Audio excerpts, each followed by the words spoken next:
বাপ, চিনা দরকার ছিল যাকে, চিনলেন না তাকে। হাই যুবক, বন্ধুকে চিনলা না, দুশ্মনকেই বন্ধু বানাইলা, দুশ্মনকেই বন্ধু বানাইলা। আপন বন্ধু যিনি তাকে চিনলা না, দুশ্মনকেই গ্রহণ করলা। চেহারায়, সুরতে, চলনে বলনে, আচারে উচ্চারণে বেঈমান যেভাবে সাজায় দেয়, তুমি তাকেই গ্রহণ করলা। নবী পাক সাল্লাল্লাহু আলাইহি ওয়াসাল্লাম নফল নামাজে এত লম্বা সেজদা করতেন। আম্মা জান আয়েশা রাদিয়াল্লাহু তাআলা আনহা বলেন, মাঝে মাঝে মনে হতো নবী ইন্তেকাল করলেন কিনা, মারা গেলেন কিনা। এজন্য আমি নবীর পায়ের পিছনে তালুর মধ্যে এভাবে আঙ্গুল দিয়ে চাইতাম, মানে রেক দিয়ে বসাইতাম আর কি, যে জীবিত কিনা। এত লম্বা সেজদা দিতেন। বাজান, হযরতে সাহাবায়ে কেরাম বলেন, নবীজি সেজদা দিতেন এত লম্বা আর কামতেন। নাসমাউ লাহু আজিরান কা আজিরিল মিরজাল। সাহাবীরা বলেন, চুলার মধ্যে, ডেকচির মধ্যে পানি বসাইলে পানি যখন উতরাইয়া ডকডক করে, গরম পানি ডকডক করে না, এরকম ডগবগে আওয়াজ যেভাবে করে, আল্লাহর নবীর কলিজার কলবের ভিতর থেকে আমরা কান্নার এরকম ডগডগে আওয়াজ শুনতাম। সেজদার কান্না। আল্লাহর নবী এভাবে কাঁদতেন, নবী এভাবে কাঁদতেন। আম্মা জান আয়েশা বলেন, একদিন রাত্রিবেলা নামাজে দাঁড়াইছে, তাহাজ্জুদে এক রাকাতে মাত্র দাঁড়াইছে নবীজি। আয়েশা রাদিয়াল্লাহু তাআলা আনহা বলেন, আর সেজদাও করে নাই, আর রুকুও দেয় নাই।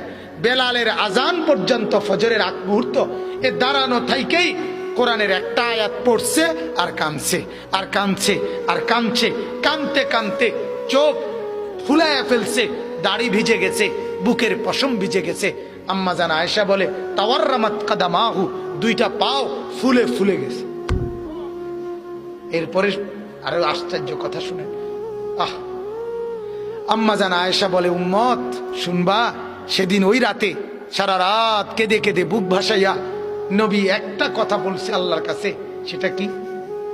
তো আয়েশা রাদিয়াল্লাহু তাআলা আনহা বলেন, সেটা শুধুই কেবল এই উম্মতের জন্য নবী কাঁদছে। ইন তুআযিবহুম ফাইন্নাহুম ইবাদুক ওয়া ইন তাগফির লাহুম ফাইন্নাকা আনতাল আজিজুল হাকীম। এটা কোরআনের আয়াত। আল্লাহর নবী কদ্দুর সারা রাত পড়ছে, আল্লাহরে বলছে, মাওলা আমার উম্মত, আপনি যদি গুনার কারণে আযাব দেন, আপনি দিতে পারবেন। আপনার, আমি বলার কিছু নাই, আপনার বান্দা, আপনি চাইলে যা ইচ্ছা তাই করতে পারেন, আযাব তো দিতে পারেন মাওলা। ওয়া ইন তাগফির লাহুম, নবী বলে, আল্লাহ যদি এই বন্ধুর দিকে তাকাইয়া যদি আমার গুনাহগার উম্মতকে মাফ করে দেন, ফাইন্নাকা আনতাল আজিজ, তাইলে তো আপনি এই ক্ষমতাও রাখেন, আপনাকে তো বলার কেউ নেই। আপনারে বাধা দিবে কে? আপনারে নিষেধ করবে কে? বন্ধুর দিকে তাকাইয়া দেন না মাফ করে। আমরা কিতাবে পড়ছি বাজান, ওই যে একটু আগে বললাম, আল্লাহ পাক যাদেরকে একবারে কাছে বসাবেন তা করে কি বলে, মনে আছে নি? নবীজি বলছে, আনা মিনাল মুকাররাবিন। নবীজি বলছে, ও উম্মত, আল্লাহর ঘনিষ্ঠ জনদের মধ্যে সর্বপ্রথম সবচেয়ে ঘনিষ্ঠ হব আমি মুহাম্মদ। হাসরের ময়দানে মাওলা আমার জন্য, আল্লাহ তার সিংহাসনের পাশে আবার আমার জন্য আসন নির্ধারণ করবেন বসে বসে। তা আল্লাহর নবীকে আল্লাহ তাআলা বলবেন, বন্ধু এই আসনে বসেন। কিতাব